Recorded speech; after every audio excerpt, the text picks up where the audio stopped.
जय हिंद, वंदे मातरम। आप सभी का MKP लक्ष्य स्टडी प्लेटफॉर्म में स्वागत है। आप सभी के माता पिता को मिथिलेश प्रजापति का नमस्कार, उनके चरणों में कोटि कोटि नमन। तो दोस्तों, हमने इसकी पिछले वीडियो में आपको स्वर के भेद, इन सब चीज़ों के बारे में पढ़ाया था। आज हम आप लोगों को व्यंजन और व्यंजन के भेद, व्यंजन के प्रकार, इन सब चीज़ों के बारे में पढ़ाएंगे। ठीक है दोस्तों, तो चलिए चलते हैं, हम क्लास स्टार्ट करते हैं। व्यंजन किसे कहते हैं? तो जिन वर्णों को बोलने के लिए स्वरों की सहायता लेनी पड़ती है उन्हें व्यंजन कहते हैं। ठीक है, व्यंजन क्या होता है? स्वरों पे आश्रित होता है। जो स्वरों पे आश्रित हो उन्हें व्यंजन कहते हैं। ठीक है दोस्तों, अब आता है व्यंजनों की संख्या। तो हिंदी वर्णमाला में व्यंजनों की संख्या 33 होती है। कितनी होती है? 33 होती है। ठीक है दोस्तों, 33 होती है। ठीक है, आगे चलते हैं हम। व्यंजन के भेद। तो आपको बता दें, व्यंजन के 3 भेद होते हैं। पहला जो होता है आपका स्पर्श व्यंजन, दूसरा अंतस्थ व्यंजन, तीसरा उष्ण व्यंजन। ठीक है, तो स्पर्श व्यंजन में आपके 5 वर्ग पाए जाते हैं।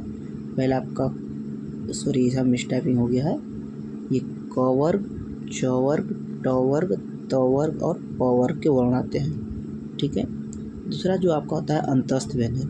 अंतस्थ व्यंजन की संख्या 4 होती है। कितनी होती है? 4 होती है।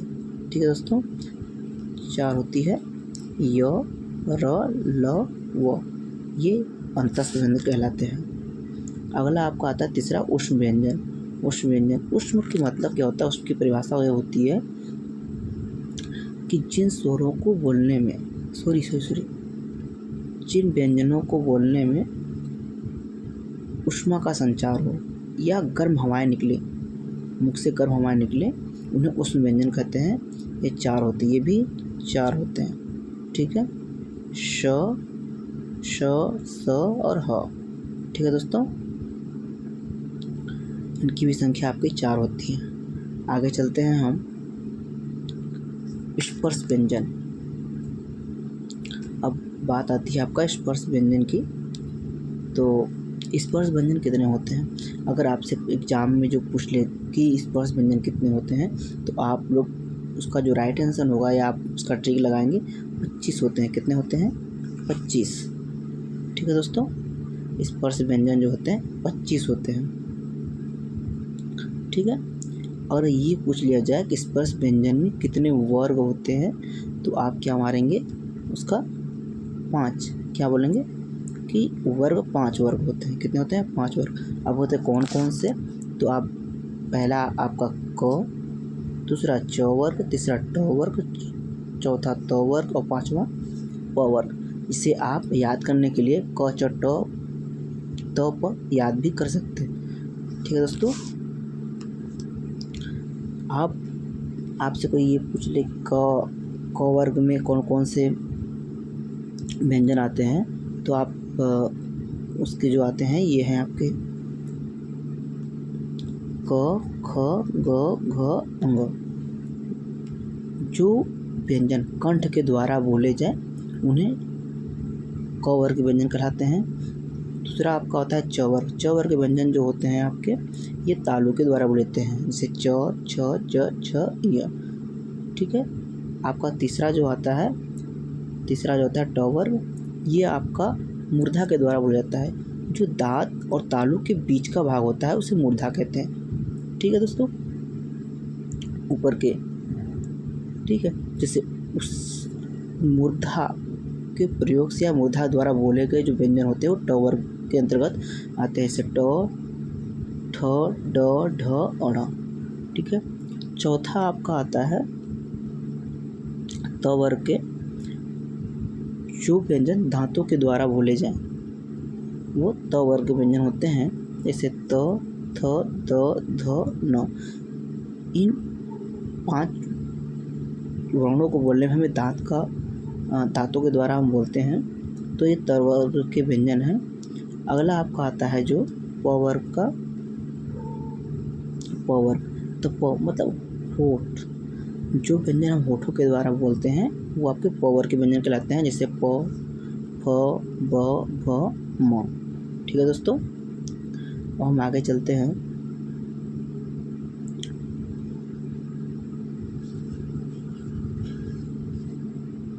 अगला है स्पर्श व्यंजन कितने होते हैं। तो अगर हम डिटेल्स में अब बता दें आपको इसको, स्पर्श व्यंजन जो होता है, स्पर्श व्यंजन शुरुआती के जो 25 अक्षर होते हैं, ठीक है, स्पर्श व्यंजन 25 होते हैं। कितने होते हैं? 25 होते हैं। 25 होते हैं हिंदी वर्णमाला के शुरुआती, कहाँ के शुरुआती जो 25 अक्षर होते हैं, अर्थात क से लेकर म तक। कहाँ से? क से लेकर म तक के व्यंजन स्पर्श व्यंजन कहलाते हैं। ठीक है दोस्तों, अगर आपको एग्जाम में ये पूछ लिया जाए, आपसे एग्जाम में ये पूछ लिया जाए कि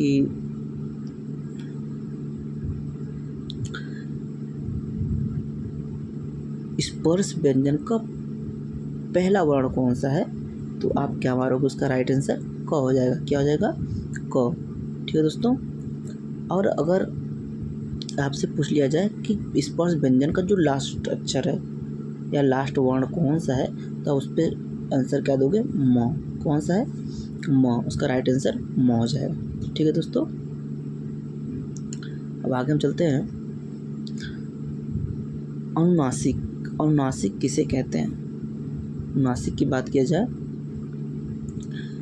तो जिन स्वरों का उच्चारण मुख के साथ साथ नासिका से भी हवा निकलती है, उन्हें अनुनासिक कहते हैं। या फिर ये कह सकते हैं हम कि जिन स्वरों को बोलने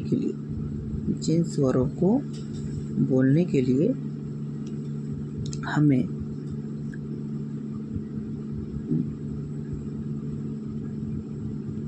मुख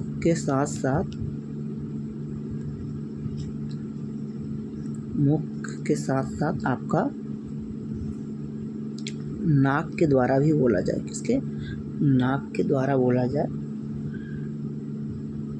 उन्हें अनुनासिक कहते हैं। और एक चीज़ और बता दें हम आपको कि इन्हें पंचमाक्षर भी कहते हैं। क्या कहते हैं? पंचमाक्षर।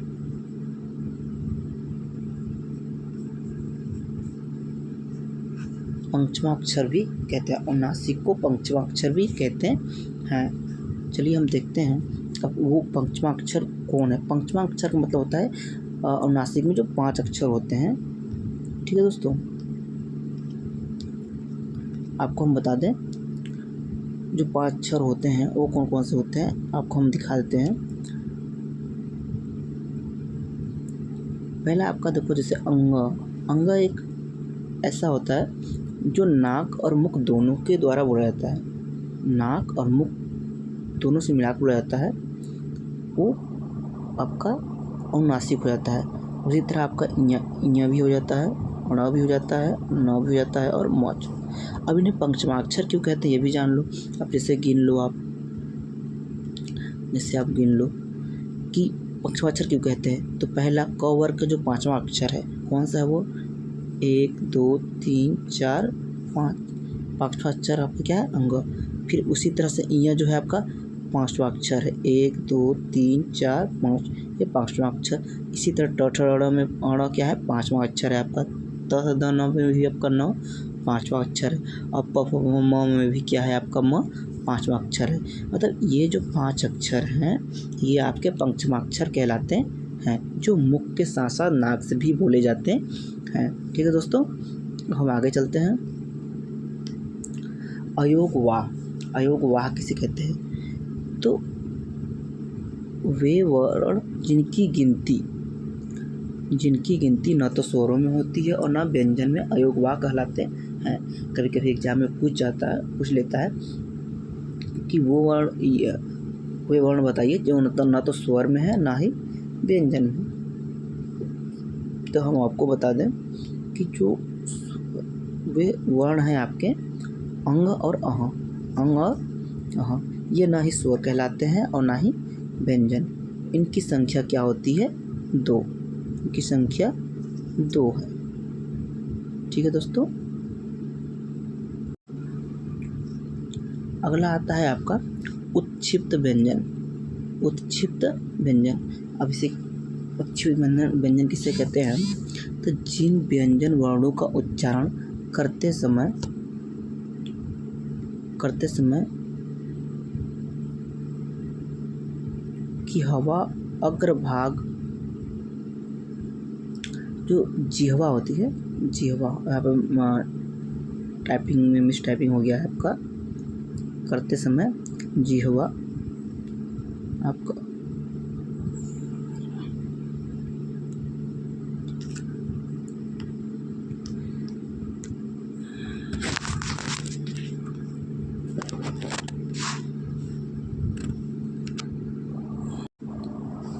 यहाँ पे जो है आपका शब्द मिस टाइपिंग हो गया है, जो छूट गया है उसे मैं लिख देता हूँ। जिह्वा,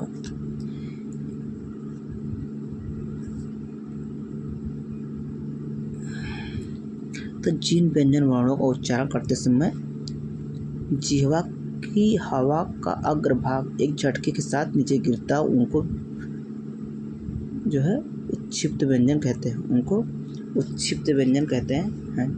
ठीक है, मिस टाइपिंग यहाँ भी हो गया है, उत्क्षिप्त व्यंजन कहते हैं। ठीक है दोस्तों, मतलब होता है उत्क्षिप्त व्यंजन का कि ऐसे व्यंजन जिससे बोलते वक्त हमारे जीभ का जो अग्रभाग होता है, जिससे हम बचपन में क्या जलजीरा चाटते थे या हथेली पे कुछ नमक रख के जीभ से चाटते थे उसे, तो उसे जो जिस भाग से हम नमक को छूते थे या जलजीरा चाटते थे, उस भाग को हम अग्रभाग कहते हैं जीभ का। तो आपका जो होता है कि जिन व्यंजनों का उच्चारण करते समय जिह्वा का जो अग्रभाग है वो एक झटके में नीचे गिर जाए, ऊपर से नीचे गिरे, उन्हें उत्क्षिप्त व्यंजन कहते हैं। इनकी संख्या आपकी क्या होती है? 2 होती है। कितनी होती है? 2 होती है। ये 2 होती है। ठीक है, अब इसका जैसे बोल के देख लो आप, ढ। अब ढ एक ऐसा व्यंजन है, ढ और ड, जिसको बोलने में हमारे जो जीभ के अग्रभाग है वो झटके से ऊपर से नीचे से गिरता है। ठीक है, इसलिए इसे उत्क्षिप्त व्यंजन कहते हैं। ठीक है दोस्तों, अब हम आगे चलते हैं। प्रकंपित व्यंजन। प्रकंपित व्यंजन किसे कहते हैं? तो दोस्तों, जिन व्यंजन वर्णों का उच्चारण करते समय जिह्वा में 2-3 बार कंपन होता है, उन्हें प्रकंपित व्यंजन कहते हैं। उन्हें प्रकंपित व्यंजन कहते हैं। ठीक है दोस्तों,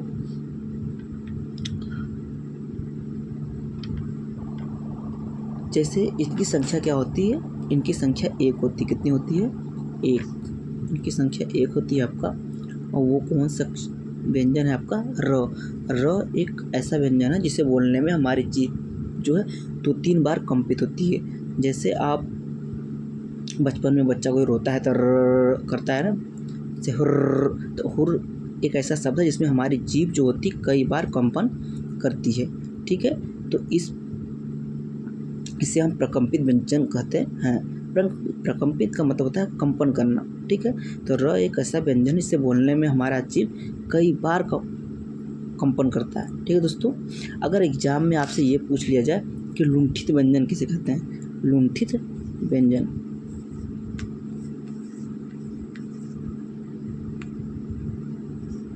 लुंठित व्यंजन का पूछ लिया जाए तो प्रकंपित व्यंजन को ही लुंठित व्यंजन कहते हैं। ठीक है दोस्तों, इनकी संख्या आपकी 1 होती है। अगला आपका होता है पार्श्विक व्यंजन। पार्श्विक व्यंजन की भी संख्या 1 होती है। कितनी होती है? 1 होती है। ठीक है दोस्तों, और वो एक अक्षर है, एक ही वर्ड है जिसे हम ल कहते हैं। ठीक है, ल एक ऐसा व्यंजन है जिसे पार्श्विक व्यंजन कहते हैं। पार्श्विक व्यंजन कहते किसे हैं? कि जिस वर्ण को बोलते समय हमारे जिह्वा के इर्द गिर्द से, मतलब अगल बगल से हवा पास पास हो जाए उसे पार्श्विक व्यंजन कहते हैं। तो ल एक ऐसा व्यंजन है इसे बोलते वक्त हमारे जीभ के अगल बगल दोनों साइड से हवाएं पास होती है, तो इस हिसाब से इसे पार्श्विक व्यंजन कहते हैं। ठीक है दोस्तों, अगला चलते हैं हम संयुक्त व्यंजन।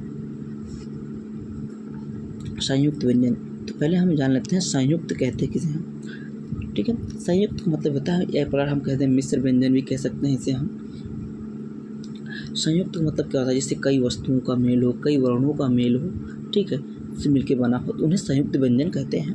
जैसे जो कहीं जहाँ पे कई वर्णों से मिलकर बना हो अक्षर या व्यंजन, उसे संयुक्त व्यंजन कहते हैं। जैसे आपका छ है, छ आपका दो वर्णों से मिलकर बना है। पहला आपका है क, दूसरा है आपका श। ये दो वर्णों को मिलकर क्या बना है, छ। क्या बना है आपका, छ बना है। ठीक है दोस्तों, उसी तरह आपका दूसरा होता है त्र। ये त्र जो होता है, आपको अगर कोई ये पूछ ले कि संयुक्त व्यंजन की संख्या कितनी होती है, तो आप वहाँ पे आंसर क्या लिखोगे, 4 होती है। कितनी होती है, 4 होती है। ठीक है, तो आपका जो दूसरा होता है, आप कौन कौन से होते हैं ये भी जान लो। पहला आपका होता है श, दूसरा त्र, तीसरा ज्ञ, चौथा श। ठीक है, ये 4 व्यंजन आपके ऐसे होते हैं जो संयुक्त व्यंजन कहलाते हैं। ठीक है दोस्तों, तो आपका जो त्र होता है, सॉरी यहाँ पे जो त्र होता है, ये त्र शब्द में आपका जो है दो शब्दों से मिलकर बना है, 2 व्यंजनों से मिलकर बना है, या 2 वर्णों से मिलकर बना है। तो जो है 2 वर्णों से मिलकर बना है। पहला आपका त है, दूसरा र है। ठीक है, उसी तरह जो है आपका ज्ञ है, जो ज्ञ है, तो ज्ञ जो पहला आपका ज से, दूसरा इ से मिलके बना है, इ से मिलके आपका ज्ञ बनता है। चौथा आपका आता है श्र। श्र क्या है, पहला अक्षर आपका होता है श, दूसरा होता है र। इन दोनों को मिला के क्या बनता है, श। इन सब वर्णों से जो बने अक्षर होते शब्द होते हैं, वो जैसे क प्लस श से क्या बना, अक्षर बन गया आपका नक्षत्र। ज्ञ का हम प्रयोग ज्ञान में कर लिए, श्र का श्रवण। इससे अच्छा उदाहरण आपको हो ही नहीं सकता संयुक्त व्यंजन का उदाहरण, कि अक्षर, नक्षत्र, ज्ञान और श्रवण, ये चारों बहुत ही सुटेबल कह सके हम, या बहुत ही अच्छा उदाहरण है जो संयुक्त व्यंजन का। ठीक है दोस्तों, अगला हम चलते हैं आपका तंतुष्ठ व्यंजन। तंतुष्ठ व्यंजन किसे कहते हैं, तो दोस्तों आपको बता दें कि वे व्यंजन जिसे बोलने के लिए हमें दांत प्लस होठ दोनों से बोला जाए, एक है दांत प्लस होठ दोनों से बोला जाए, उन्हें दंतोष्ठ व्यंजन कहते हैं। ठीक है दोस्तों, दांत और प्लस होठ दोनों से बोला जाए उन्हें दंतोष्ठ व्यंजन कहते हैं। ठीक है, और अगर आपकी बात करें उदाहरण तौर पे, अगर हम ब की बात करते हैं, ब, तो ब जो होती है ये आपका जो है होष्ठ व्यंजन होता है। ठीक है, जिसे हम बोलने में हम होठ का प्रयोग करते हैं। ठीक है, लेकिन इसकी जो दंतोष्ठ व्यंजन होता है इसकी संख्या 1 होती है। क्या होती है, 1। वो कौन सा आपका व्यंजन है, वो एक ऐसा व्यंजन है जिसे बोलने में हमें दांत और प्लस होठ दोनों का प्रयोग करते हैं, इसे दंतोष्ठ व्यंजन कहते हैं। इनकी संख्या 1 होती है। कितनी होती है, 1। ठीक है दोस्तों, अगला आगे हम चलते हैं नेक्स्ट टॉपिक। अगला है आपका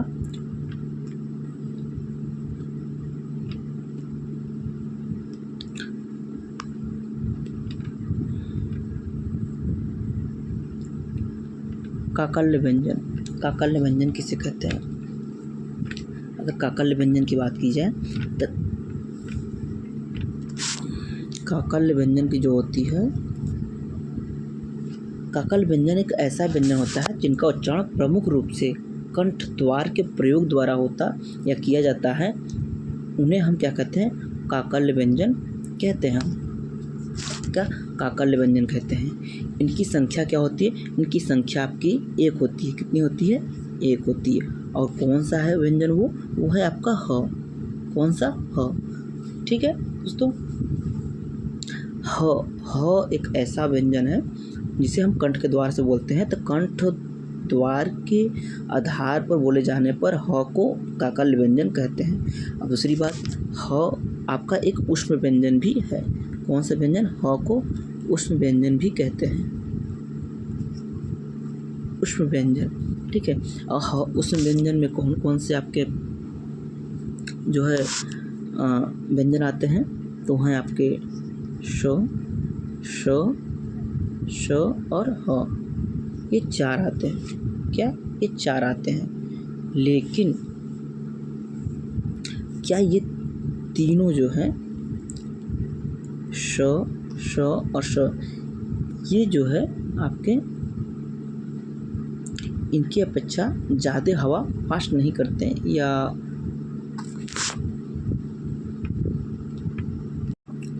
तो हम आपको बता रहे थे बच्चों कि काकल्य व्यंजन में जो होते हैं आपके ह सिर्फ शामिल होता है, आपका जो है ह सिर्फ शामिल होता है। तो अब ये तो एक ऊष्म व्यंजन भी है जो मैंने पहले भी बता रखा है आपको कि ऊष्म व्यंजन में आपके 4 व्यंजन आते हैं। पहला श, दूसरा भी श और ह। ठीक है, लेकिन क्या ये तीनों व्यंजन जो हैं ह के जितना हवा पास करते हैं? नहीं करते। इसलिए ह को कंठ द्वार के द्वारा बोले जाने के माध्यम से आधार पर इसे काकल्य व्यंजन कहते हैं। ठीक है दोस्तों, अब हम ये वीडियो अगर आपको अच्छी लगी हो तो आप इसे शेयर करें। अगर कोई प्रश्न हो आप कमेंट करें। ठीक है दोस्तों, जिससे हम आपके लिए और भी मज़ेदार टॉपिक्स लेकर आ सकें।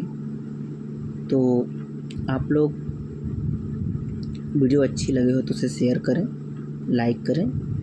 ठीक है दोस्तों, आगे हम नए टॉपिक लेकर आएंगे जल्द ही आपके लिए। धन्यवाद। जय हिंद।